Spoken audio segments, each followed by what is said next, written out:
Hello, Professor Wheeler. This is Kandakar, and here's my project for the midterm for class CIS 3367.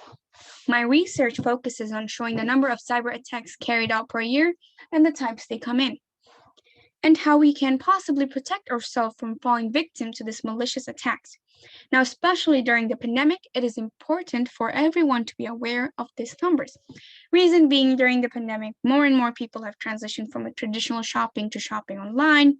Many people have started to work from home and are constantly seeking information during this chaotic time from the internet. A survey called COVID-19 and e-commerce have surveyed around 3,700 consumers in 9 emerging and developed economies. And I quote from the article, more than half of the survey's respondents now shop online more frequently and rely on the internet more for news, health-related information, and digital entertainment. Now, what does this mean? To me, it means using credit cards online for any purchase, other reasons, new transactions of money, creating accounts of personal information being available online, relying on emails more and more. As otherwise, if not quarantine, we would have not used emails as much as we're doing right now.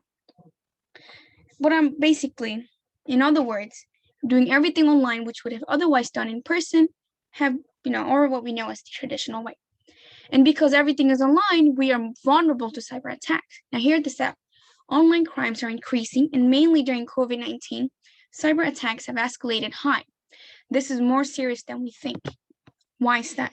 This will be explained in a few seconds. But before that, I would like to talk about the various forms cyber attacks come in. Now, obviously, this isn't in the complete list, but I have collected from the research what I have found few, which are phishing, malware, ransomware, email compromise, and fake landing pages. But in this video, we will only cover the numbers of malware, ransomware, and data breaches, as can be seen on the dashboard. And at the end of the video, we will talk about, again, the ways we can possibly protect ourselves and secure ourselves from any possible malicious cyber attacks.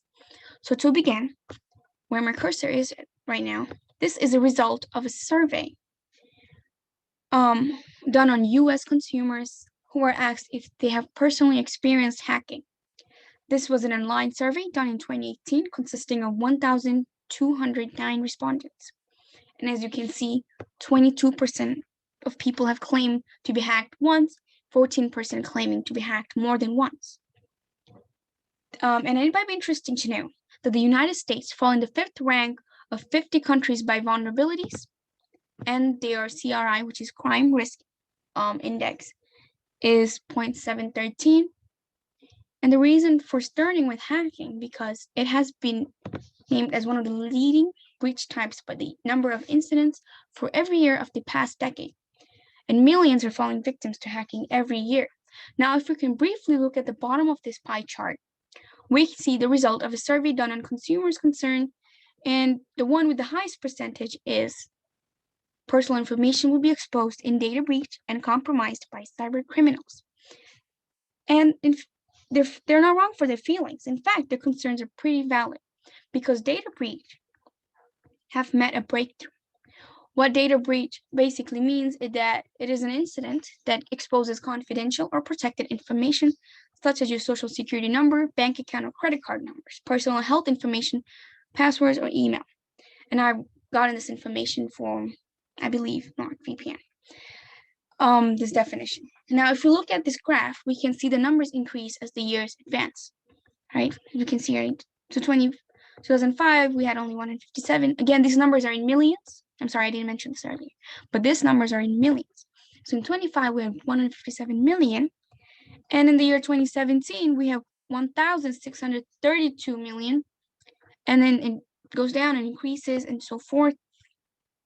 But, again, the highest one being in 2017-18. And the most significant breach in 2019 has cost 1.2 billion people. And it's important to keep in mind that the numbers may change due to perpetrators putting up data for sale months or years later, which is why maybe we're seeing a lower number for 2020, but it may always change. And next to it is the data for types of data lost by third parties. Right? If we could just zoom in a little. And again, the highest percentage being your name. So your name being exposed, more names have been exposed by third parties, lost actually.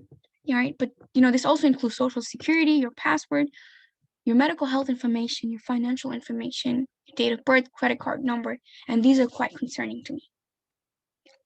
And all of this information here can be used by malicious individuals for malicious intents, including identity theft. Moving onto the malware numbers here. These numbers are in billions, right? So the highest one being in 2018, which is 10.5 billion occurred. But basically, malware is a software that can serve different purposes: to steal your data, monitor your browsing activity, or damage your devices. These numbers are in billions. Again, like mentioned earlier, 94% of malware is delivered through emails, according to the article on Verizon. Experts predict by the end of 2025, a massive 75 million IoT devices will be operating worldwide. This will attract hackers even more. The United States has the most malware attacks compared to China, India, UK, and Canada. Malicious software, again, malware is malicious software, and it also includes ransomware, which if we can look at the numbers here, just above it, we see the number of ransom attacks per year from 2014 to 2019, and the most being in 2016. Ransomware occurs when hackers encrypt your data and demand a ransom to get it back. Now let's look into their attack techniques. Most being file downloaded or email with a malicious link. A lot of people feel victim to this, right? They pose as an organized known by many, or an institution, and they would email you with a link, and again, unfortunately, a lot of people fall victim to it. So this one being the highest. Then you have email with malicious, links. And then you via a USB removal media device, remote server, basically, yeah. And so that sums it. That summarizes it. Okay. And so to end as promised, we will get to know some of the tips I've learned through researching that can be used to possibly protect us and secure us. And these are the sources that I've used to do the research. And the number one being using strong passwords and to regularly change them. What I learned was to change in every 180 days from one of my professors, but that's what I learned. And it is recommended to use symbols, numbers, along with lowercase or uppercase letters. Update your software. It improves your security and prevents you from becoming a victim of cyber attacks. Avoid suspicious links. Use a VPN, which again, virtual private network. Back up your files. Install antivirus software. Another question is, how can you protect your personal information? This is from LifeLock. You can shred documents if it's in physical documents. Use secure websites. Give your social security number only when absolutely required. Create strong, secure passwords. Frequently monitor your transactions online and your monthly financial account statements. And regularly check your credit card reports. And these are not in my words, but from the sources. And that does it. And here I have some of the sources for each of the data I've shown.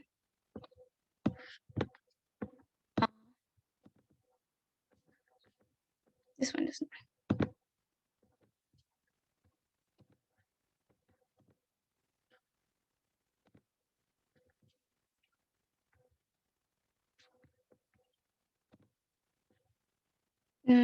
And that sums it up.